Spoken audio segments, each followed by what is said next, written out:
Hello guys, welcome to my channel study with Siddharth. I am your friend Siddharth.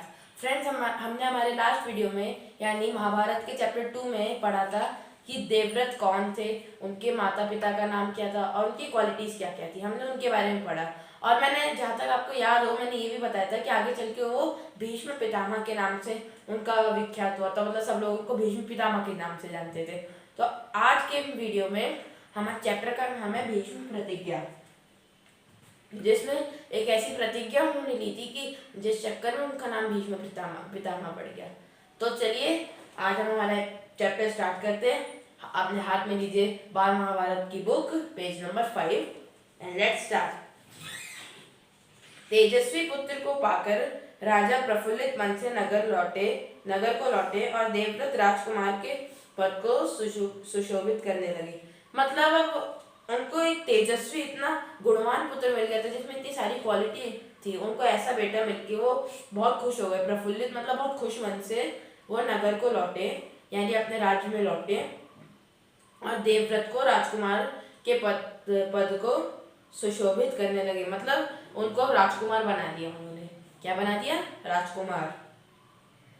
4 वर्ष और बीत गए, मतलब 4 साल और हो गए। जो अभी बात हुई थी कि वो नगर जाके उसको राजकुमार बनाए, इस बात को 4 साल बीत गए। एक दिन राजा शांतनु यमुना तट की ओर घूमने गए। तो वो एक दिन राजा शांतनु कहाँ गए? यमुना तट यानी यमुना के किनारे घूमने गए। तो वहाँ अप्सरा सी सुंदर एक तरुणी खड़ी दिखाई दी। तरुणी का नाम सत्यवती था। तो वहाँ पे वो घूमने गए। अप्सरा मतलब वो जो स्वर्गलोक में बहुत सुंदर सुंदर स्त्रियां होती हैं उनको ही अप्सरा कहते हैं। तो अप्सरा सी सुंदर मतलब अप्सरा के जैसी सुंदर और आकर्षित उनको एक तरुणी का मतलब वही युवती समझ लीजिए दिखाई दी। उसका नाम था सत्यवती। गंगा के वियोग के कारण राजा के मन में जो विराग छाया हुआ था वह इस तरुणी को देखते ही विलीन हो गया।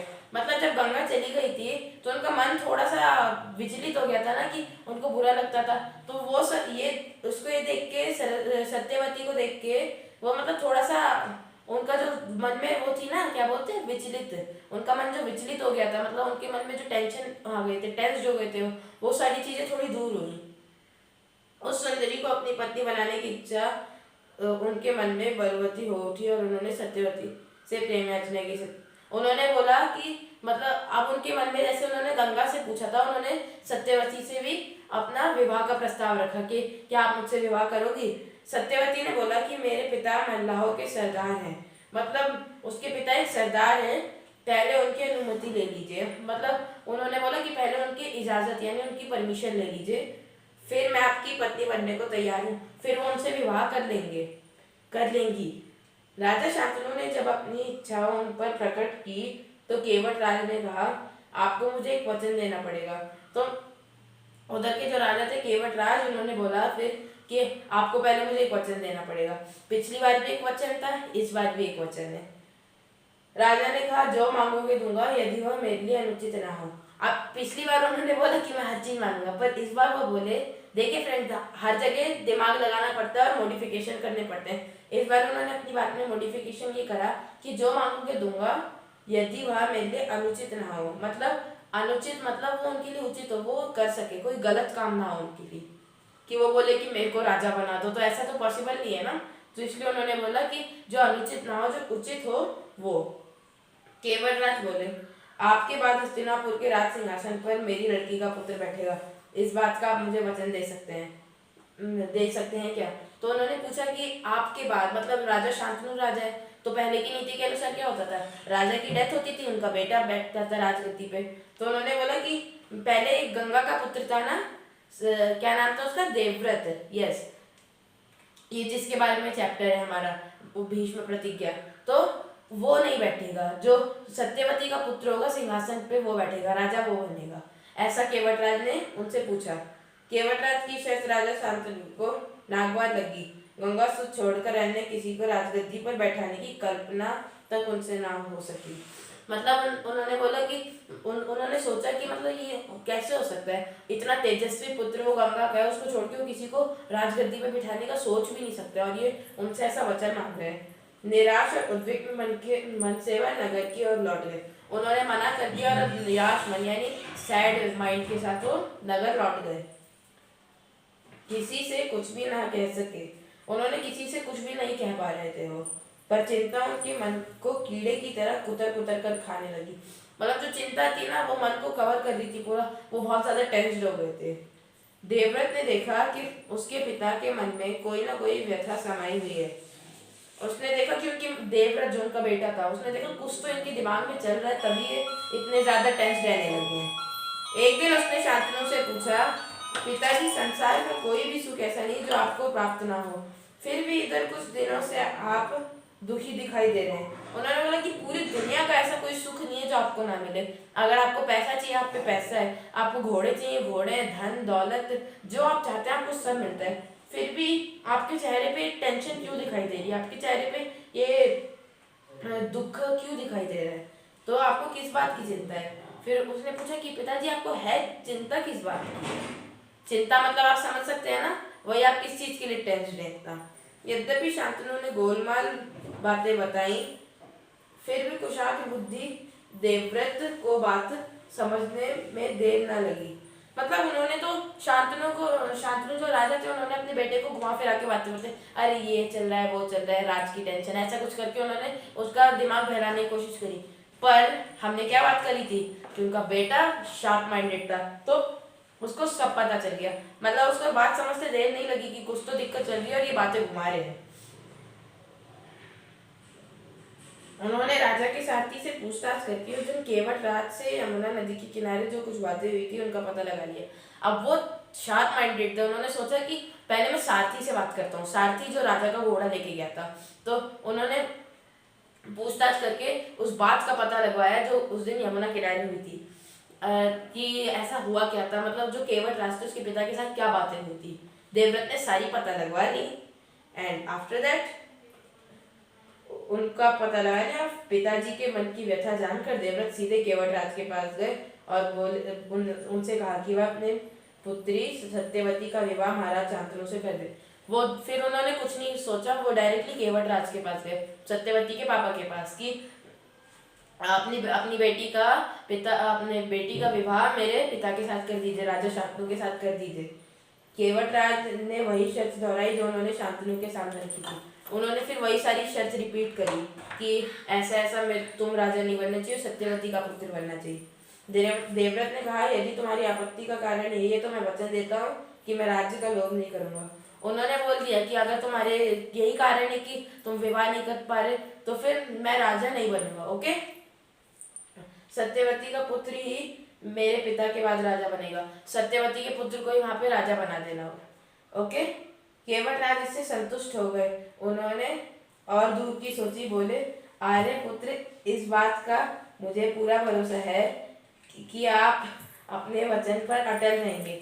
उन्होंने बोला कि ठीक है, आप मेरे को तो आप पे भरोसा है कि आप इस चीज पे अपने जो आपने वचन दिया उस पर अटल रहेंगे, आप नहीं बनेंगे राजा, किंतु आपकी संतान से वैसी आशा मैं कैसे रख सकता हूँ। लेकिन अब उन्होंने दूर की बात सोची कि मैं आपके बच्चों से कैसे कर सकता हूँ, वो तो मेरे बच्चों से लड़ेंगे ना कि हमको राज्य चाहिए, हमको राज्य चाहिए। तो आप जैसे वीर का पुत्र भी तो वीर होगा। तो उन्होंने बोला, आप इतने वीर और शार्प माइंडेड है तो आपका पुत्र भी होगा, वो तो मेरे बच्चों को हरा के मेरे नाती पोतों से छीन लेगा। बहुत संभव है कि मेरे नाती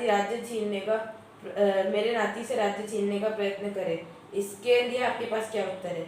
वही कि इतने शक्तिशाली होंगे, वो छीन ही लेंगे आराम से। तो इसके लिए आपके पास क्या उत्तर है? अब यहाँ पे आता है हमारा चैप्टर का main mode.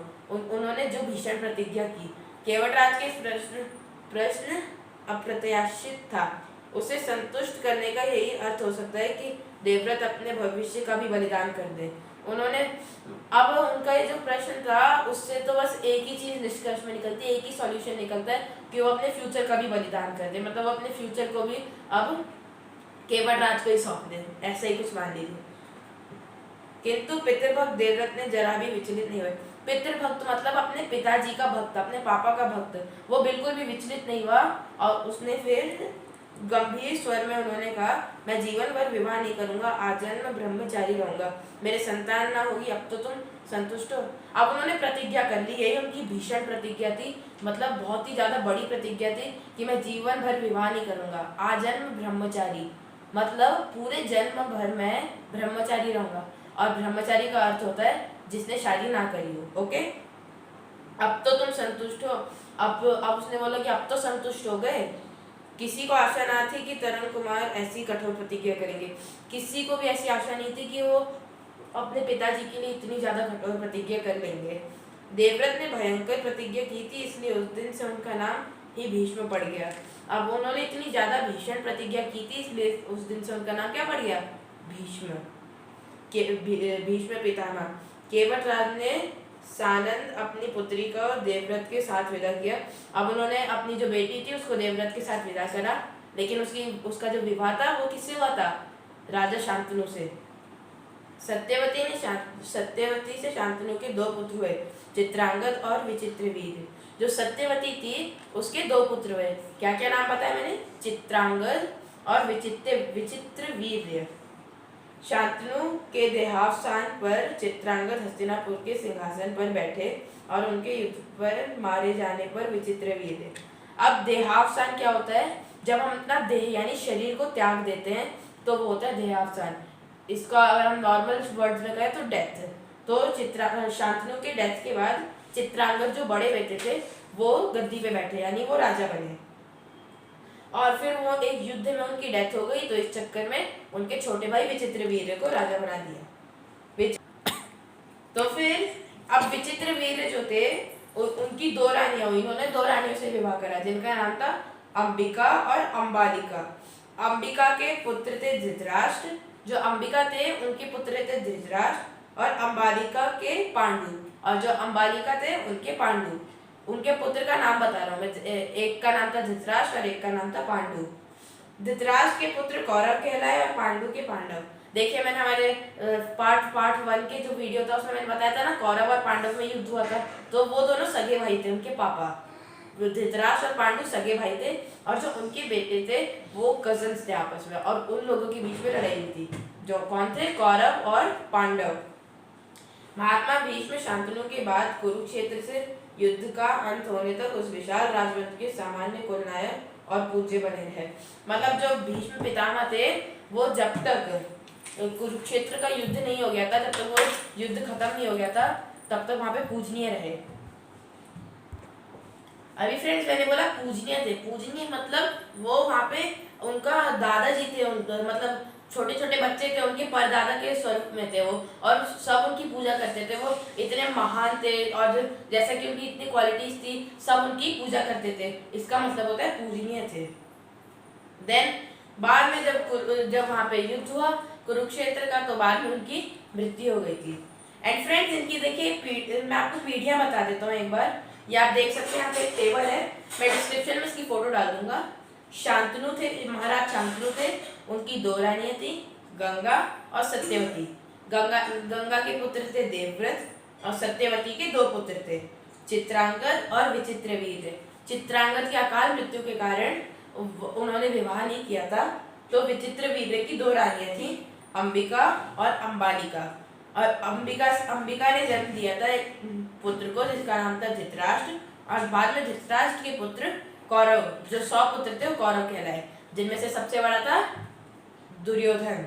And after that उसकी जो दूसरी रानी थी विचित्रवीर्य की, वो थी अंबालिका, जिनके पुत्र का नाम था पांडु, और उनके 5 पुत्र थे जिनको कहते थे पांडव। चलिए अभी तक मैंने आपको पांडवों का नाम नहीं बताया ना, लेकिन कौरव तो 100 थे, उनमें तो खाली मेरे को 2 जो सबसे ज्यादा फेमस है उनके नाम याद है, बट जो पांडव थे मैं आपको उनके 5 नाम बताता हूँ, और एक सीक्वेंस में, मतलब सबसे बड़ा, उससे छोटा, उससे छोटा, ऐसे 5 भाई थे। युधिष्ठिर, अर्जुन, भीम। फ्रेंड्स में से एक मिस्टेक हो गई, युधिष्ठिर के बाद जो थे भीम, देन भीम के बाद थे अर्जुन,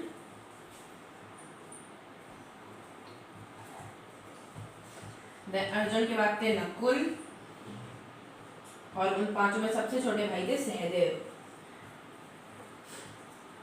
ये देखिए 5 नाम आपको याद कर लेने चाहिए। देखिए इन सबका वर्णन आगे हमारे चैप्टर्स में दे रखा है, लेकिन आप कंफ्यूज ना हो जाएं कि सहदेव कौरव थे पांडव थे, इसलिए आप ये आपका कंफ्यूजन जो है इसको दूर करने के लिए मैंने आपको नाम अभी बता दिए। इस चीज को आप नोट कर सकते हैं। पांडव 5 थे जिनके नाम थे युधिष्ठिर, भीम, अर्जुन, नकुल और सहदेव। और कौरवों में सबसे बड़ा था दुर्योधन। एंड और जो दूसरा उसका भाई है उनमें से जो सबसे ज़्यादा फेमस रहा था अपने दुष्कर्मों की वजह से, जैसा कि मैंने आपको बताया था कि पांडव जो कौरव थे वो बुरे थे, तो अपने दुष्कर्मों की वजह से जो फेमस हुआ था वो था दुशासन। तो कौरवों के इन दो नामों को मेरे को अभी अच्छे से याद है, और बाकी उनके 98 और भी ब्रदर्स थे। ओके, सो आज की वीडियो के लिए इतना ही। अब हम मिलते हैं हमारे नेक्स्ट चैप्टर में। एंड फ्रेंड्स, एक और बात, जो हमारा मैंने आपको बताया था ना कि शांतनु थे, उनकी 2 रानियाँ थी, फिर उनके पुत्र, उनकी रानियाँ, तो इसका मैं फ्लो चार्ट टाइप डिस्क्रिप्शन में डाल दूंगा, आप उस लिंक को टैप करके उस फोटो को देख सकते हैं। आज के लिए इतना ही, बाय।